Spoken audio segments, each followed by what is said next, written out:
C'est une petite une passion que j'ai eue il y a quelques années. Je voyais que les abeilles commençaient à disparaître vraiment. Et puis je me suis dit, pourquoi pas. Je me suis mis quelques pommiers, tout ça, poiriers. Je me suis fait un grand verger. Et puis je me suis aperçu que mes abeilles, elles me le rendaient bien parce qu'elles me pollinisent beaucoup de trucs. Comme elles pollinisent tous les champs aussi qui sont autour.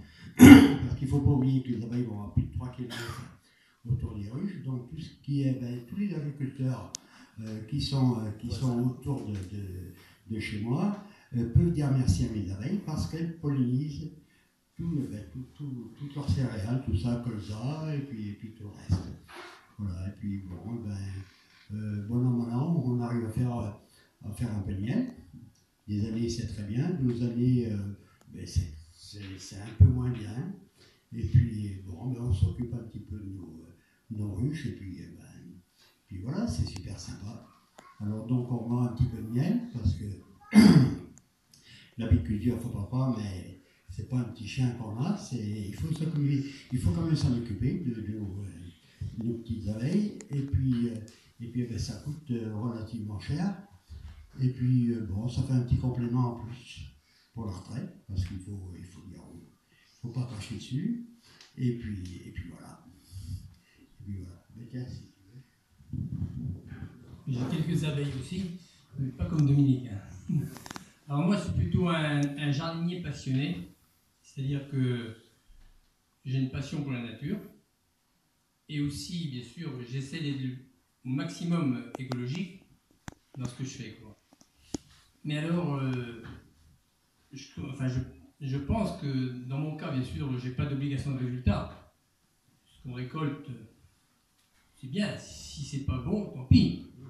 Mais je vois par exemple pour des carottes, des trucs comme ça, pour avoir des carottes sans verre, c'est très compliqué. Et je voyais tout à l'heure là, des belles carottes dans le reportage, là, bravo. Hein. Mais donc, en étant jardinier écolo à 100%, j'imagine la difficulté pour pouvoir maintenir le terrain propre. Parce que moi j'ai un jardin qui, malgré tout, il est assez grand quand même. Et c'est beaucoup d'heures de boulot. Hein. Et alors, pour celui qui fait ça à grande échelle, pour maintenir le terrain propre et arriver partout au bon moment, surtout quand les conditions climatiques ne sont pas bonnes, alors bravo. Alors ceci dit, on réussit quand même dans un jardin, et justement, à avoir des choses. C'est-à-dire que c'est possible avoir des bonnes choses sans traitement, comme des pommes par exemple, des poires, des fruits, hein.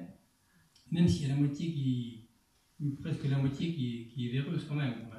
Il faut faire le choix d'avoir des échecs sur le nombre de pommiers ou de poiriers qu'on a.